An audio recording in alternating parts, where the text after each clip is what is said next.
Bonjour à tous. Quelle est la situation au Venezuela ?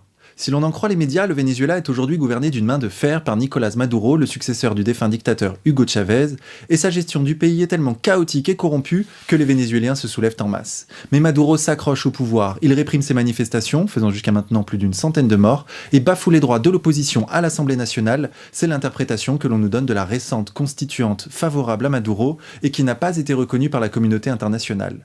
Ainsi, le régime vénézuélien glisserait tout doucement vers une dictature qu'il va bientôt falloir renverser afin de rétablir la démocratie. Une dictature tente de se survivre au prix d'une détresse humanitaire sans précédent, de radicalisation idéologique inquiétante, alors même que les ressources de ce pays restent considérables. Donc, comme pour l'Irak, la Libye, la Syrie, on nous prépare psychologiquement à accepter une guerre au Venezuela au nom de la défense des droits de l'homme. D'ailleurs, des exercices militaires conjoints impliquant la Colombie, le Pérou, le Brésil et les États-Unis se déroulent actuellement dans la région amazonienne sous le nom de America United. Par ailleurs, le président Trump a récemment déclaré, concernant le Venezuela, qu'en cas de nécessité, l'option militaire était une possibilité. La situation est donc extrêmement tendue et il est important, pour cela, de comprendre ce qu'il se passe dans ce pays. Quels sont les enjeux réels dans ce conflit, au-delà du discours médiatique ? La première chose à savoir est que le Venezuela détient les premières réserves prouvées de pétrole au monde. 1300 milliards de barils, soit environ un tiers des réserves de pétrole de la planète, se trouvent sous les pieds des Vénézuéliens. Et cela attise les convoitises, à tel point d'ailleurs que le pays a été durant tout le XXe siècle sous la tutelle des États-Unis. Et pas que le Venezuela, toute l'Amérique du Sud. C'est ce qu'on a appelé la doctrine Monroe, l'Amérique aux Américains. Le pétrole vénézuélien était exploité par des multinationales étrangères, les fameuses 7 sœurs, qui alimentaient à bon prix les besoins gigantesques de l'économie américaine. Le peuple vénézuélien, lui, ne voyait jamais la couleur de l'argent du pétrole, et l'élite vénézuélienne, l'actuelle opposition à Maduro, était remerciée pour sa complicité dans ce vol en percevant une petite partie de la manne pétrolière qui suffisait à les rendre milliardaires au milieu de la misère. C'est là qu'intervient Hugo Chávez. Hugo Chávez était un jeune militaire issu des classes pauvres du Venezuela qui s'est levé contre ça. Il a tenté un coup d'État contre le pouvoir en place en 1992 afin de reprendre le contrôle de l'industrie pétrolière et de redistribuer l'argent du pétrole aux Vénézuéliens. C'est le cœur de ce qu'il va appeler la révolution bolivarienne. Son coup d'État va échouer, il sera enfermé durant 2 ans, mais deviendra tellement populaire qu'il sera élu en 1998 démocratiquement. Puis durant les 14 années suivantes, 5 fois en son nom propre, 14 fois sous l'étiquette de son parti, toutes ces élections furent dûment validées par les organisations internationales. Qu'a-t-il fait au cours de ces 14 années de pouvoir ? Eh bien, ce qu'il faut souligner, c'est qu'il a tenu sa promesse. Il a effectivement nationalisé l'industrie pétrolière avec beaucoup de difficultés et en a redistribué les revenus aux Vénézuéliens à travers des programmes sociaux pharaoniques. On parle d'environ 400 milliards de dollars redistribués en 14 ans. Une détermination, un charisme qui vont lui permettre d'imposer des changements radicaux dans un pays alors à l'ombre des États-Unis. Redistribution des terres, construction de logements sociaux, mission éducative, alphabétisation. Grâce à Chavez, il se construit quelque chose ici. La qualité de vie s'est améliorée. Dans le secteur populaire, les plus défavorisés, il a beaucoup fait pour beaucoup de gens. Des programmes sociaux dont d'ailleurs on peut discuter du rapport coût-bénéfice, mais dont il est indéniable qu'ils ont permis à une grande partie des Vénézuéliens d'améliorer leurs conditions sociales. Taux de pauvreté passé de 50% à 25%, taux de pauvreté extrême passé de 25% à 8%, indice de développement humain qui a progressé, malnutrition et analphabétisme éradiqués. Toutes ces données proviennent des Nations Unies et ne sont remises en cause par personne, pas même par l'opposition vénézuélienne. En 2013, Chavez succombe d'un cancer, mais avant de mourir, il demande aux Vénézuéliens de voter pour son bras droit, son ministre des Affaires étrangères, ex-chauffeur de bus et provenant du monde syndical, Nicolás Maduro. Alors vous me direz très bien, mais donc pourquoi le Venezuela se retrouve dans une situation si compliquée maintenant ? Eh bien, si l'on écoute les médias, on comprend quoi ? On comprend que les prix du baril ont beaucoup baissé au cours des dernières années et que Chavez et Maduro, trop incompétents, ne sont pas parvenus à diversifier l'économie de leur pays. Il serait donc logique que le Venezuela se retrouve aujourd'hui en faillite. La situation est en fait un peu plus compliquée que cela, car des pays qui dépendent de l'argent du pétrole, il y en a un certain nombre à travers le monde, et ils ne se retrouvent pas dans la situation dans laquelle se retrouve aujourd'hui le Venezuela. C'est donc qu'il y a d'autres facteurs dont les médias ne nous parlent pas. Et le premier d'entre eux, c'est évidemment que les États-Unis cherchent à tout prix à reprendre le contrôle du pétrole vénézuélien. Mais pas que pour des raisons économiques, surtout pour des raisons géopolitiques. En effet, Hugo Chávez a arraché le Venezuela de la sphère d'influence des États-Unis. Mais pas que le Venezuela. Toute l'Amérique du Sud a suivi ses pas et a emprunté durant une décennie la voie de l'indépendance, la voie de l'anti-impérialisme. Et ils ont pu le faire notamment car les États-Unis étaient très fortement impliqués dans une autre région du globe, le Proche-Orient. Souvenez-vous les années 2000, guerre en Afghanistan, puis guerre en Irak, puis les printemps arabes, guerre en Libye, guerre en Syrie. Pendant ce temps, l'Amérique du Sud s'émancipait et renforçait ses liens avec la Russie et la Chine. Mais depuis quelques années, la situation se complique pour les États-Unis. La Syrie, soutenue par la Russie, tient tête aux États-Unis. Ils ne parviennent pas à déverrouiller cette région stratégique. Il n'est donc pas étonnant que, parallèlement à cet échec relatif, ils se reconcentrent sur ce qu'ils considèrent comme étant leur précaré naturel et dont ils ont perdu le contrôle au bénéfice de la Russie et de la Chine, l'Amérique du Sud. Voilà ce qui explique ce qu'on observe depuis quelques années maintenant, le rebasculement brutal des gouvernements sud-américains dans le giron des États-Unis.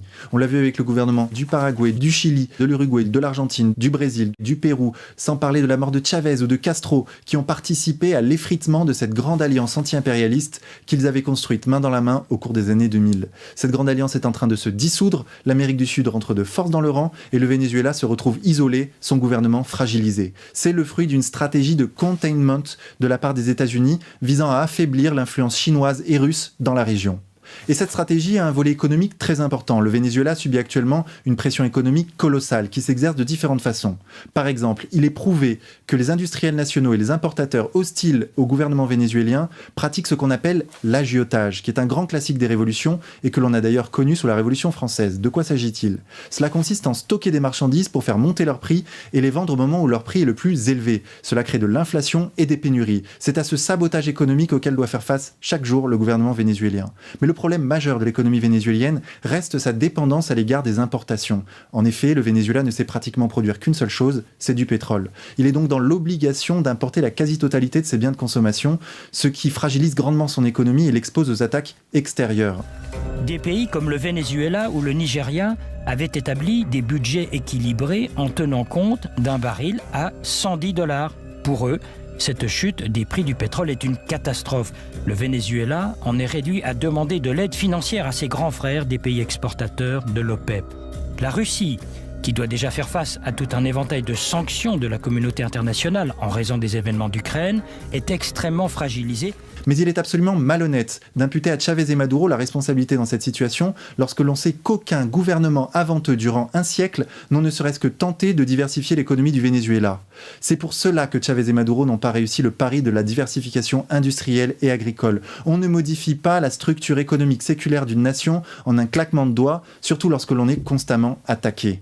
D'ailleurs, cette spécialisation du Venezuela dans l'industrie pétrolière qui est montrée du doigt par tous les médias comme étant la preuve de l'incompétence du gouvernement vénézuélien, d'où vient-elle ? Elle est en réalité le fruit d'une stratégie globale qui ne concerne pas que le Venezuela. Tous les pays du monde ou presque ont intégré durant le XXe siècle ce qu'on appelle la division internationale du travail. Toi tu produis du pétrole, nous des services, tel autre des biens manufacturés, au nom de la sacro-sainte efficacité économique. Mais en réalité, l'interdépendance commerciale qu'elle génère a pour conséquence une soumission politique de toutes les nations à l'ordre international. Car comme tout le monde dépend de tout le monde, plus personne ne peut rien dire car le premier qui hausse le ton voit le robinet des importations se fermer, soit par les sanctions internationales, soit par la finance internationale. Il est très important de comprendre que l'attaque spéculative sur une monnaie par la finance internationale a pour conséquence la chute de sa valeur, ce qui rend les importations extrêmement chères, produisant à l'intérieur du pays attaqué de l'inflation importée et des pénuries. C'est exactement ce qui est en train de se passer aujourd'hui au Venezuela. Ce pays est puni économiquement de l'intérieur et de l'extérieur pour son insoumission politique et sa volonté d'être libre. Il se fait asphyxier économiquement, financièrement, politiquement, médiatiquement par un réseau interconnecté très puissant d'intérêts qu'on appelle l'Empire. Alors si vous êtes pragmatique, vous me direz très bien, mais donc d'une certaine façon, les Vénézuéliens ont raison de se révolter, puisque leur pays va mal. C'est vrai que si Maduro était renversé du pouvoir, l'étranglement économique sur le Venezuela, ce serait très probablement. Non pas en raison des compétences du banquier qui le remplacerait, mais en raison de sa servilité politique. Les médias ne parleraient plus du Venezuela, comme aujourd'hui on n'entend plus parler de la Libye. Mais le pays irait-il mieux pour autant ? Pas sûr. En effet, il retomberait tout simplement dans la situation antérieure à Chavez, c'est-à-dire une soumission totale aux États-Unis et le vol de ses matières premières. Et soyez certains que ceux qui remplaceraient Maduro ne chercheraient à aucun moment à diversifier l'économie du Venezuela ou à redistribuer l'argent du pétrole, bien au contraire. D'ailleurs, revenons un peu sur ces manifestations dont nous parlent en permanence les médias. On sait très bien que les médias peuvent donner un effet grossissant à un événement, suivant une stratégie qu'on a connue maintes fois à travers l'histoire et qui s'appelle les révolutions colorées. Les médias, à la solde d'intérêts extérieurs très puissants, génèrent par leur propagande une situation intérieure absolument incontrôlable afin de faire tomber les gouvernements insoumis. C'est exactement ce qui s'est passé lorsque Chavez a été renversé par la CIA en 2002, puis ramené au pouvoir par son peuple. Souvenez-vous, les médias appelaient les Vénézuéliens à descendre dans la rue, puis des snipers embusqués, placés là par les services secrets américains, ont tiré sur la foule afin qu'ensuite les médias puissent dire « Regardez, Chavez massacre son peuple ». C'était un mensonge, les enquêtes ultérieures l'ont démontré. Les leaders de l'opposition décident, en toute illégalité, de modifier le parcours de la manifestation. Ils exhortent la foule à marcher sur le palais présidentiel. Des milliers de sympathisants de Chavez se trouvent sur la place devant le palais. La confrontation semble inévitable. Des coups de feu retentissent. Des personnes sont touchées à la tête. Il apparaît très rapidement que la foule est la cible de snipers.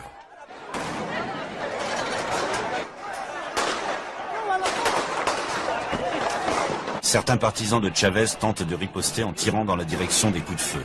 Ces images ont été diffusées en boucle, faisant apparaître le chavisme comme une politique meurtrière, principal coupable du massacre de Caracas. Ce que les télés n'ont pas montré, c'est la même scène mais prise d'un autre angle. La rue en contrebas est déserte.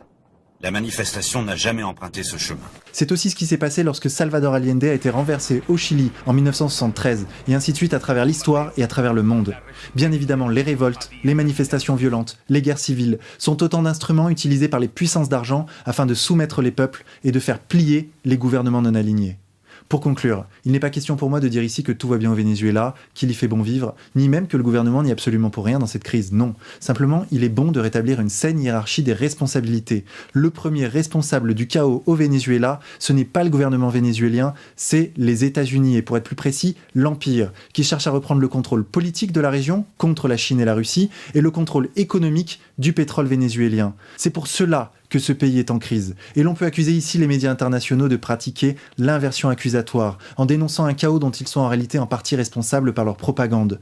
Soyons sûrs que ce que eux veulent au Venezuela, c'est la dictature, telle qu'elle a existé durant 2 siècles avant Chavez et Maduro, et qu'ils appelleront démocratie pour assurer les braves gens qui regardent encore la télévision. Et si le prix à payer pour instaurer cette dictature, c'est la guerre et le mensonge, comme ils l'ont fait en Irak, souvenez-vous toujours de l'Irak, 1 million de morts pour des armes de destruction massive qui n'existaient pas. Si le prix à payer pour instaurer cette dictature, c'est des larmes et du sang, ils le feront, comme ils l'ont fait impunément si souvent à travers l'histoire. Nous devons dénoncer cela de toutes nos forces. Il en va de l'honneur de la France.